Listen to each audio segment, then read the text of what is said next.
So when I was shuffling out this spread for you guys, I saw an image. It's kind of like a silhouette. It's a night sky, and there's a house surrounded by trees, and the moon is in the background, so the house shows up as a silhouette.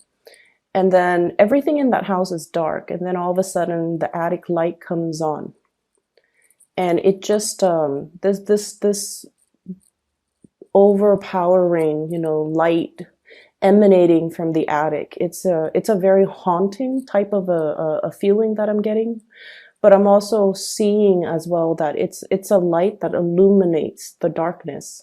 Okay, so that's what I saw. And what I feel, how that image applies to this reading is there's definitely some type of a major realization, major awakening, that light bulb moment that has entered your life or will be entering the rest of this month. For some of you, this is like an idea when it comes to income generating opportunities, okay? Something that's really profound, something that's very, very big. And I feel like it's an idea that you can take and run with it. And it's going to be very transformative when it comes to your financial sector. Okay, so it's an idea, it's lucrative, it's floating around out there. And I feel like it's coming into the fold to show you, here's how it can be done. So if you've been thinking about something, I feel like this is a really good time for you to launch something. It's a good time for you to grab this opportunity and run with it. And then I'm also seeing in the financial sector, for some of you guys, you're at this point, King of Pentacles, very financially stable, and you're trying to figure out, what's next. Like you might be at the top of that career ladder, and you're just like, well, I don't really have anywhere else to climb. So what's the next stage for me? What's the next step? How am I going to, what do I need to transition into, or where should I look so that I can continue to increase my skills, continue to increase my income generating potential, which is a really, really good place for you to be. Be very careful about speculative ventures, okay? This is like high risk, high rewards. Be very, very, very careful about that.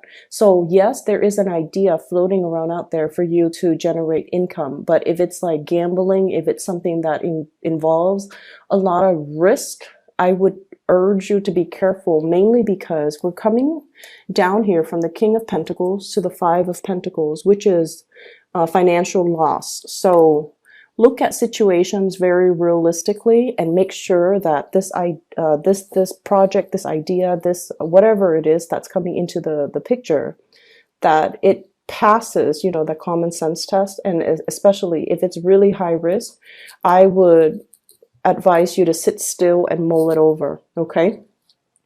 I'm also feeling as well, some of you are really trying to stabilize your financial future. And this is like a different segment of you guys. And you feel like you're just starting out. You feel like, okay, I'm kind of like, this newborn. I have a long way to go before I can get myself financially where I need to be. And it can feel a little bit disheartening when you have so much potential and you see yourself, with a lot of potential, with a lot of growth potential, especially. But it can seem as if it's going to take some time to learn all the skills, to climb that ladder, to be where you need to be. I don't see any obstacles standing in your way. I feel like there's a lot of information that you have to learn. There are a lot of things that you have to know how to do in terms of like protocols, procedures, accumulating knowledge in order to do your job, in order to, I see a lot of people who might actually be students. So for example, if you're on course to get your bachelor's, you might be like, okay, once I get this degree, once I graduate, the whole world of opportunities will be available for me. So you're getting kind of antsy and you're getting kind of anxious. Like, I just want to get through school. School is just school. And afterwards, that's when my life is going to start. Okay. Some of you could even be getting a master's, could be like getting frustrated and impatient about, even doing like a PhD coursework. And you're just like, as long as I graduate, then everything, the doors will all be open for me. So think of this not as a means to an end. Okay, getting the degree is just a means to get a job. Think of this as your soul's evolution. Okay, all the things that you need to learn as this newborn baby in order to and I feel like it's not just the degree or the diploma to get a good job. It's something that you have to do for your internal growth process. So be patient with it, and just know that in life, whatever we put in is what we're going to get out. So if we need to give it 100%, do all the course reading, do all the assignments, do all the tests, the midterms, the exams, the board exams even.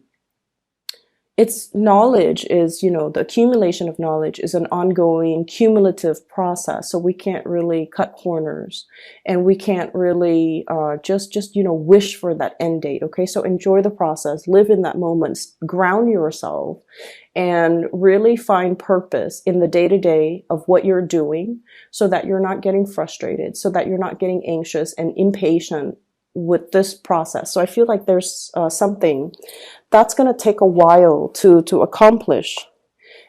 It could be a project, it could be school for some of you, it could be, getting the foundations ready for some huge income generating opportunity, and you're in the midst of having to deal with it. I feel like you're a little bit impatient, but rest assured, things are going to be okay.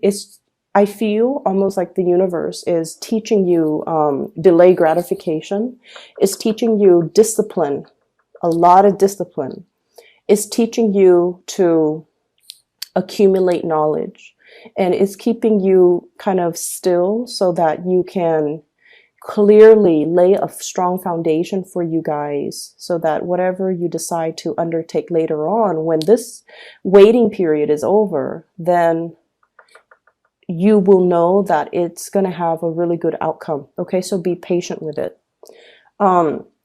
There is some brazen, bold communication that's coming through between you and another person. Okay, and this is what I call like the bare naked truth. Okay, Page of Swords.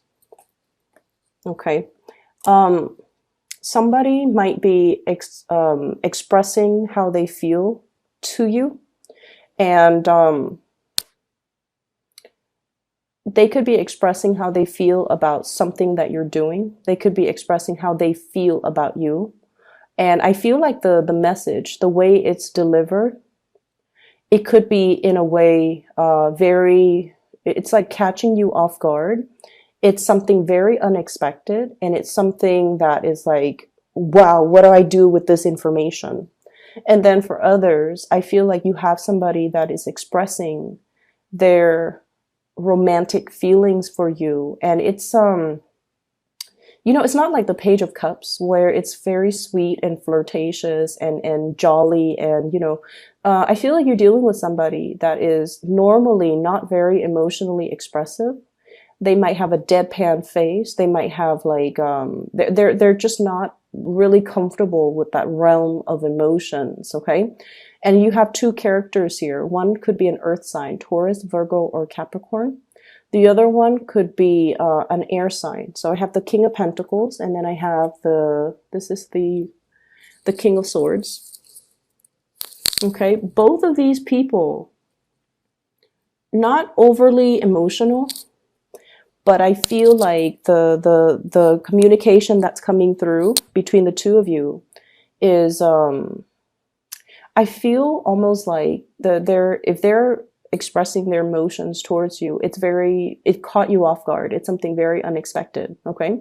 And then I also feel like there's news about pregnancies, birth, and things like that as well, where it's like catching you unawares. Okay, so for those of you who are, expecting, congratulations. For those of you who are not expecting, take necessary precautions, because this pregnancy vibe is coming through, mainly because we have some unexpected communication. We have the birth of something. Okay, I feel like for some of you there is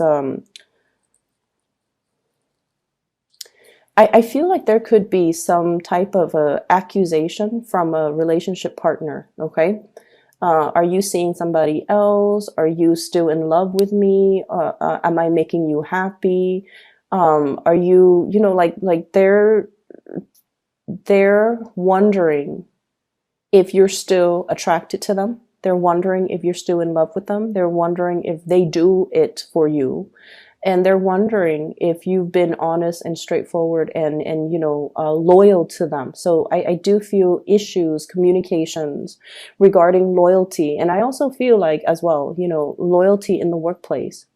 Like I see somebody getting called into like a supervisor or a manager's office, and somebody telling you, hey, we've got, a position that's going to be opening up in possibly the end of the year.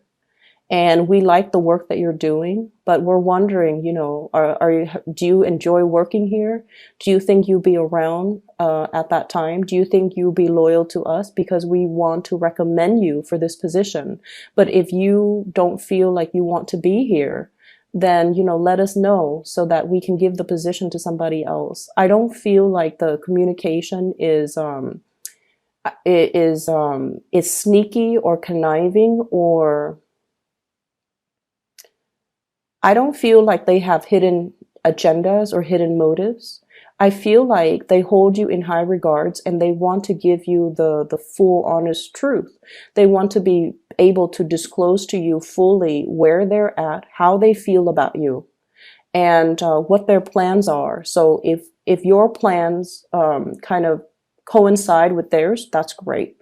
If your plans, on the other hand, do not coincide, they want to know so that they can, look elsewhere. So it seems to me like it could be at work or it could be with a relationship partner. Are you still 100% on board with me, Cancers? If you are, then great, we'll move forward. Forward movement, momentum here. But there's also that little bit of self-doubt. One horse is looking at the other, and it's like, are we in this together? Because it's going to get rough. So are we still in this together? If you want to bail out, you need to tell me now. And honestly, Cancers, I feel in general that it's hard for people to gauge where they're at with you. You guys are really personable. You have great, sparkly, shiny personalities. And you guys are very, very well liked. People that meet you, even for the very first time, they're always going to say, wow, that was a really cool person, male or female. You have this way about you where it's very disarming. You put people at ease. You sincerely care about people. And you always, whenever people talk to you, they feel like, they feel like they're the center of your world. And I'm not sure if you guys are aware of this. I've interacted with a lot of Cancers. And so let's just say I talk to them and they're just like, how was your day? And, I feel like I can say anything without judgment. I feel like, the other person, when they ask me that, they're really, really, really sincerely interested in, how was your day? It's not just casual conversation, because people do that. And they ask you and then they're disinterested as soon as you open your mouth. But I feel like with you guys, there is a very strong sense of sincerity when you interact with people, when you talk to people, when you ask people, even with just mundane water cooler chit chat, you're still very much engaged and very interested in what they have to say. And I feel like you do this with a lot of people. And that is why I mentioned before, a lot of people can get the wrong ideas and think that you're flirting with them. And then a lot of people, your partner, when they're with you, they feel like they're the center of your world because, of course, you love them. But when you're engaging or talking to somebody else, they just feel very sidelined, okay? So make sure that you kind of keep that attention, that focus on the relationship partner. Reassure your relationship partner so that they don't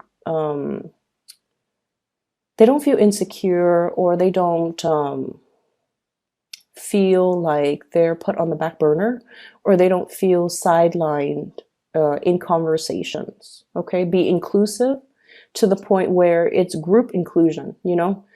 So I hope that makes sense. I feel like there's some insecurities coming through, especially from relationship partners. What I have as well is I also feel like some of you are in a position where you're being offered, like you're in one job and you're being offered another job. Okay, you're in one relationship and you're being solicited for another relationship.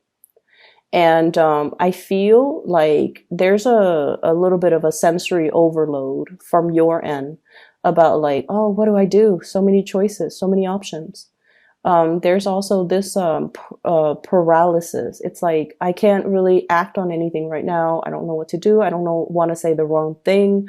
I don't want to convey the wrong things. I don't want to make a decision because I need some time to mull it over. So there's an element here about you being quite conflicted and kind of pulled in different directions about, you know, what's the right choice for me. So if you are being poached, for example, if you're in one company working for somebody that you really care for and you admire and you feel like there's growth potential here and you're being, you know, pulled by another company, recruited by another company, or offered another job, I feel like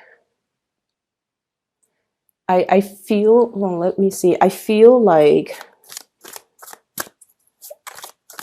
it's catching you unawares. And I feel like the new job, yep. I feel like the new job, they really want you. Okay. I call this bending over backwards to accommodate another person. They really, really, really want you. They really want you. And, you know, the best work environment is the work environment that really sees your full potential, that really appreciates you, and that really wants you. Okay, so I feel like you have some choices to make. And then I also feel like if you're in one relationship, there might be somebody telling you like, hey, I really like you. When if you ever find yourself single, then, you know, reach out to me. And in that situation, I see you kind of recoiling like, I don't know what to do with that information. And I feel like you can trust people and take what they say at face value. Okay, this is options opening up. You can take what they say at face value. If they're telling you if you ever find yourself single, then contact me. They don't expect a response from you. I mean, unless you're single, right? But if you're in a relationship already and you're happy, then just leave that alone. Okay, don't work yourself into a frenzy. Okay. So I definitely see some temptation would work with relationships as well coming through. Testing your loyalties, I feel. Testing your loyalty. So, you know, stand firm in whatever it is that you hold dear, whatever it is that you love, whatever it is that you value. Don't waver. Don't think about what if, because, you know, a lot of the times when new opportunities open up, we forget or we take for granted what we already have. So this is telling you if it's a job or something, I feel like they really like you. They really like you. But if you're happy where you're at, then, you know, work from that standpoint. Make the decision from that standpoint. Okay, don't think of it as missed opportunities or if I don't do this, I'll never get that opportunity again. They want you, so they will continue to wait. Okay, so let's brush that aside. So that's the first 6 cards here. The last 4 cards. First of all, what I'm feeling here is I do see relationships and where one person is doing a lot of the shouldering of the responsibilities, okay? Housework, child rearing, being the only person to bring home the money. And you might be in a situation where you feel almost as if there's some imbalance regarding, you know, who's doing what in the relationship, okay? Who is putting 100% in the relationship and then who's not doing their fair share. I also feel like there might have been some types of talks, communication, compromise about, okay, I drop the kids off at school and then you have to help me pick them up. Okay. Or, I cook on weekdays. You have to chip in and help me cook on the weekends. And I also feel in some way there's an energy here about, um, people pooling their resources together. It could be at work, it could be a relationship partner. And then one person is sort of like reckless when it comes to spending things, spending money very frivolously. So I do see like issues when it comes to money, when it comes to finances, when it comes to the give and take, when it comes to, hey, we agreed on this. Why are you breaking the terms of the contract? Those discussions, I feel like, are coming to a head or are being discussed, sometimes in January. Okay. And the important thing here with the high priestess